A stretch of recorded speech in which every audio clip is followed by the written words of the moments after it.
fait, le Tour de France va traverser la commune sur 5 km. On est une des communes, en dehors des communes de départ et d'arrivée, on est une des communes qui va être la plus traversée par le Tour de France. En parallèle de ça, vous savez que depuis déjà très longtemps, nos communes voisines s'étaient appropriées notre magnifique site du Havre de la Venlée et surtout notre route submersible. Nous avons voulu en fait, à l'occasion de cet événement exceptionnel du Tour de France, rappeler à tout le monde, et j'ai presque envie de dire au monde entier, que la route submersible et le Havre de la Venlée se situent à Bricqueville-sur-Mer. Donc c'est pour ça que le comité des fêtes, et je remercie d'ailleurs Monsieur Legendre qui est, je ne sais pas où, il est où?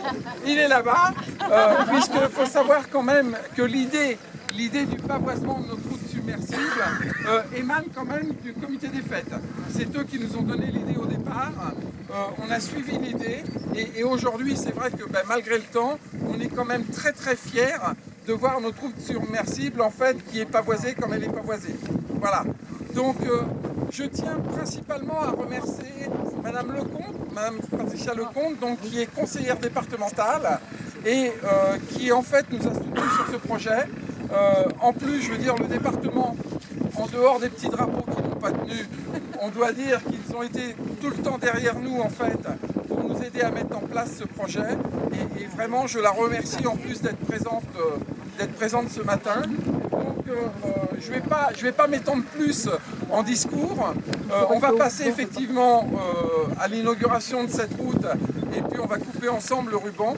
En tout cas, je vous souhaite à tous un excellent Tour de France. Et puis j'espère, on va tous croiser les doigts, qu'on aura un temps meilleur que celui qu'on a aujourd'hui. Sachant que nous avions prévu 2 magnifiques banderoles, bienvenue à Bricqueville-sur-Mer, que ce matin on a essayé de les mettre et qu'avec le vent qu'il y a, c'est impossible. Donc si vraiment on ne peut pas les mettre là, on en mettra au moins une à l'entrée de Bricqueville, le long du grillage, pour que ça soit vu au moment du passage du Tour de France. Voilà. Je vous rappelle rapidement qu'en fait, les routes de Bricqueville seront fermées entre 10h et 15h30. Donc vous ne pourrez en aucun cas emprunter les routes. Je vous rappelle qu'il y a un village gastronomique qui sera sur la cale avec la dégustation de nos produits du terroir et que le soir, ce sera la fête de la mer organisée toujours par le comité des fêtes avec un bal et à 23h15, je tranche parce qu'un coup on voit 23h, un coup on voit 23h30. Alors à 23h15, la municipalité vous offre un super feu d'artifice qui va durer pendant pratiquement 20 minutes.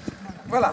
En tout cas, merci beaucoup à vous tous d'avoir été là ce matin. Et donc on va couper le ruban.